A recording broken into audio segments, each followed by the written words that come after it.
Hi, my name is Glenn Murphy. I'm one of two presenters of this video series on how to market and harvest your woodlot for profit. My co-presenter is Dr. Reen Visser from the University of Canterbury. In this video, we will look at a case study of small-scale plantation forestry on a Northland property which is now halfway through its first harvest cycle. The financial results so far show that small-scale plantation forestry can be a very profitable exercise on the right real estate and given good planning. The woodlot owner, Ian Page, is a retired forester. He will tell us about his woodlot harvesting experiences, about lessons that he has learned, and about recommendations he would make to other owners contemplating the harvesting of their woodlot. Ian, can you give us some background information about your property and your woodlots? Okay, well, the property's 160 odd hectares of rather poor Northland hill country, about 10% in fertile flats, but the rest is pretty steep hill, Maruru clay, subject to summer droughts being on the east coast. Close to a good county road or a district road, which is an advantage. 15 k's from Whangarei, but that's not the market. The market is Marsden Point, so we're more like 45, 50 k's from the export market anyway. We ended up planting 40 hectares out of the 160. We have about 60 hectares of indigenous forest, very, very steep country. The 40 hectares of pine was on the eroding pasture land, or areas that had become gorse infested, and the best pasture land we reserved. We made very certain that each planting area was adjacent to the main ridge of the farm. We didn't want anything out on the end of long spurs that we had to put roads out to, so we managed to keep our engineering costs down. Our whole farm now is in a Queen Elizabeth II covenant, a whole of title covenant, and one of the clauses of that covenant is that all future owners must use the proceeds from the plantations on the property.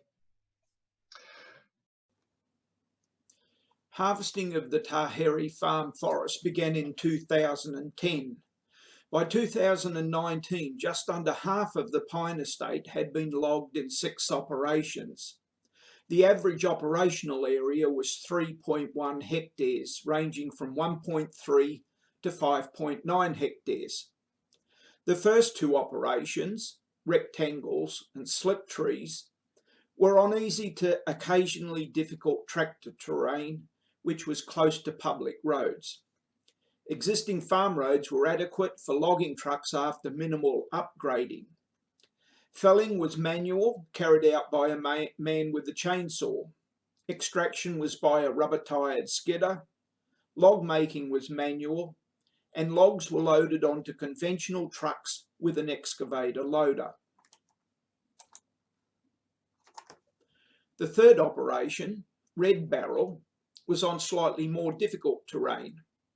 Substantial upgrading of approximately 1.2 kilometres of farm tracks was required to provide access for logging trucks.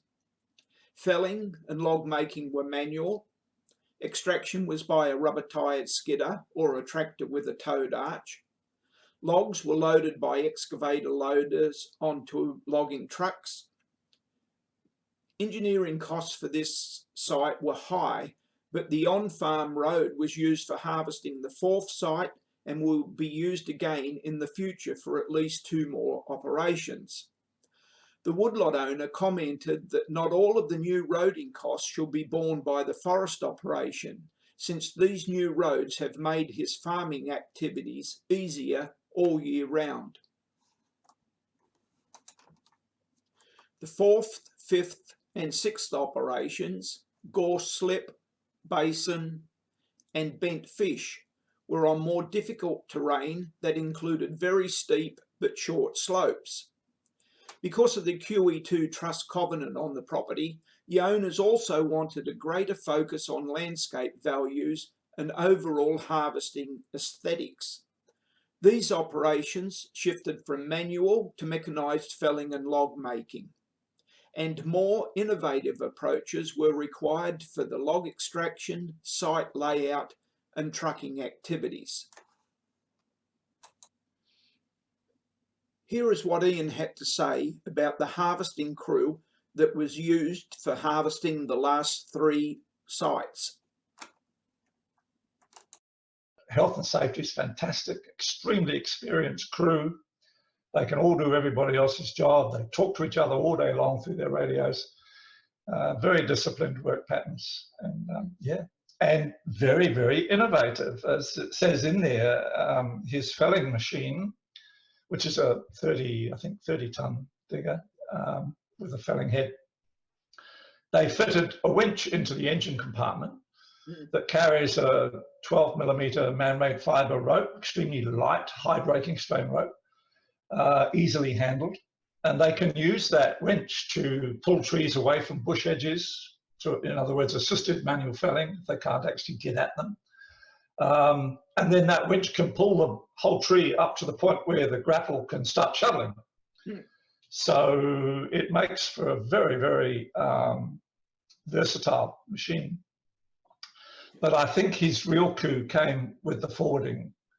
Forwarders, big thing now in New Zealand, but you pay $1.5 million for a forwarder. I think Pete pays about $20,000 for a man forward drive truck, strips it down, puts log things on it, and these little things run all over the place. It immediately allows you to separate your loadout zone from your processing zone. So the processing machine is also highly mobile, so you can have a lot of little slash bars up on top of ridges and things where they're safe to burn. And these little trucks will you only have to bring your road trucks into a certain point because these little baby four-wheel drives just ferry the wood to them. Sure, it's double handling. I'm sure it adds several dollars, probably $5 or $6 to your log and load cost. But I mean, my engineering costs are ludicrously low because I just need the one road, and we just have a central loading area which we take the topsoil off. We've terraced it so we can line up the log grades. As soon as they're finished, I just put the topsoil back and we graze it. It's back in grass in 18 months. And, so yeah, that sort of innovation is absolutely essential. Yeah. Let's look now at some of the financial aspects of this case study. As Ian Page commented earlier in this video, the market for his logs was the port at Marsden Point, which was about 55 kilometres by road to the south of his farm. Although Ian has information on all of the 6 woodlots that were harvested, we will only look at the last 3 of these. The volume per hectare was similar for all 3 woodlots, ranging between 630 and 680 tonnes per hectare. There were significant differences, however, in the log grades recovered. The basin woodlot had been ultra-high pruned and yielded high percentages of pruned logs. The bent fish woodlot was harvested early due to ongoing wind throw problems with the stand resulting from a storm event in 2007. Low pruned log yields and high yields of lower grades resulted. Log prices were also the best during the harvest of the basin woodlot. So for these 3 woodlots coming from the same farm, there was a $12,000 difference in gross return per hectare. Net returns ranged from $39,000 to $51,000 per hectare. Log and load and cartage costs were the 2 biggest cost items for these woodlots. Engineering costs, or road and landing construction costs, as well as cleanup costs, were relatively low for these woodlots. After subtracting costs, the woodlot owners were able to recover 47 to 53% of the gross revenue from their woodlots. I have one final question, Ian. What would be your recommendations for someone coming up to the time to harvest their woodlots? Well, if you think you're up to it, do it yourself, because it's no big deal. But a lot of people would be afraid of that, and a lot of people would be very unwise to try. The next step is to find yourself a really reputable forest manager. You do have to make sure you're dealing with somebody who is very reputable and hasn't got a financial interest in any particular destination for the logs. So my advice to anyone coming up to that point would be stay away from those guys that have just suddenly appeared out of somewhere in Asia and are offering you, the end of the world for your trees. No. The woodlot owners' experiences with harvesting have generally been positive. They have found that plantations on farms can be a very good investment, even when the average setting size is only 3 hectares. Good marketing of their logs, a relatively short distance to the market, and an innovative logging contractor all contributed to this financial outcome. Of great importance to the owners is that they have been able at the same time to meet their overall land management goals. Ian had one last set of recommendations. These were for hill country farmers contemplating investing in plantations on their farm.